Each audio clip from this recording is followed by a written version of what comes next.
Welcome back, and let's continue with one of the world's most grueling races, as some of the world's fittest athletes met in the Alps for the first ever Peak to Creek event, which covers a daunting 86 kilometres in a 4-day relay. Konstantin Potapov reports. Austria's Ötztal Valley is one of the most picturesque but challenging settings outdoor sports enthusiasts could dream of, and it was the backdrop to the first ever Peak to Creek multisport race, putting together 8 mountain-based activities in one arduous relay.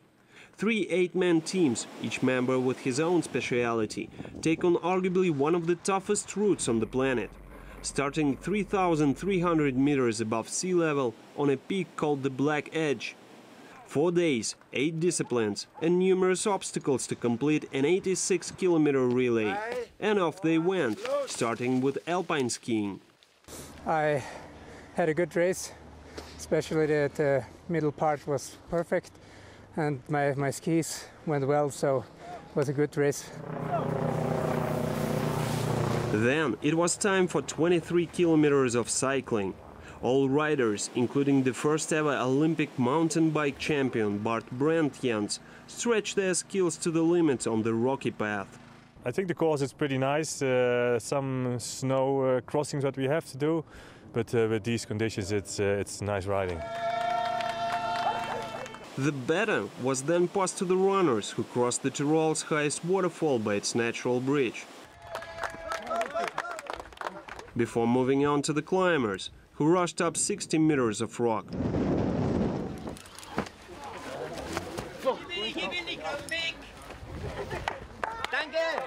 Back to the bikes, this time road cycling, where former Olympic champion, Tour de France and Vuelta winner Jan Ullrich from Germany was among those who had to cover the longest stage on 2 wheels. Ski mountaineering was probably the most exhausting part of the race, while paragliding was surely the most spectacular, with Hungarian Gabor Kezi showing off some of his aerobatic skills. I also got a very good altitude above the landing site, and I could show a little bit what my specialty is, so I could pull off a few figures before the landing.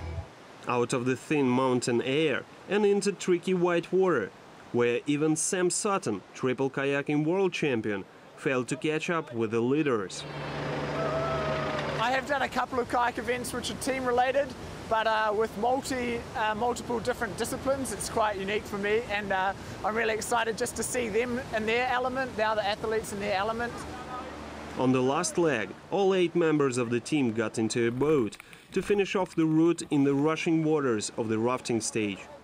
Team Silva triumphed at this first ever relay, which hopes to attract more top athletes next year to push their skills and stamina to the edge.